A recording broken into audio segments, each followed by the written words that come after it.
Hello everyone, and welcome to another Telescript tutorial video.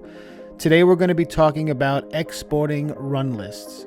Telescript Pro, AV, and Max all have the run list function, so this is going to hopefully clear up some confusion between the saving as a run list and the exporting of run lists, where you need to get that run list to another computer along with all of its scripts. So let's get into it. So here I have a run list that is preloaded. Now this run list, along with all of the scripts in the run list, are located on this particular computer with this Telescript Pro installation. Now the process here is going to be the same with Pro, AV, and Max. The commands may just look slightly different as you go through the menus, but the end result is the same regardless of which function you use. So what I'm going to do is first we're going to use the save as function first. So in order to do that, we're going to go up to File, and I'm going to select Save as Run List.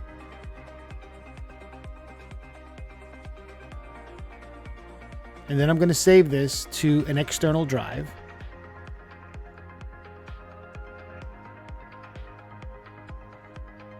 Now that's done. So now what I'm also going to do is I'm also going to export the run list. So I'm going to go File, Export Run List.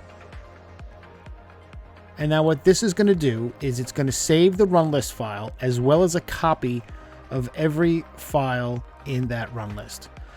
I'm going to save it to a specific folder just for organizational sake.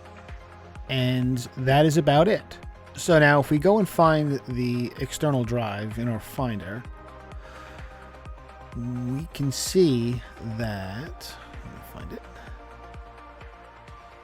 Here we go. Okay, as you can see, you've got the sample run list on its own out here in the root drive, but if you go into the folder, you're going to see a copy of the run list file as well as all of the other scripts that are in that run list.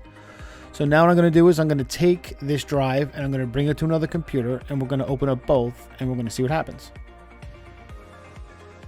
And here we are on our second computer, and we're going to look to try to get that run list and its files loaded into Pro on this computer. So we're going to load the one that we saved on its own. So we're going to go to Open Run List.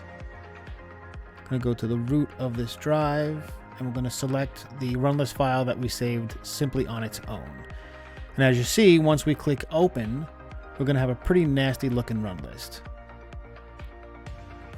And there you go. Now the reason why the run list looks like this is because the pointers to where these files exist are for the other computer that we pulled them from. They don't exist on this computer.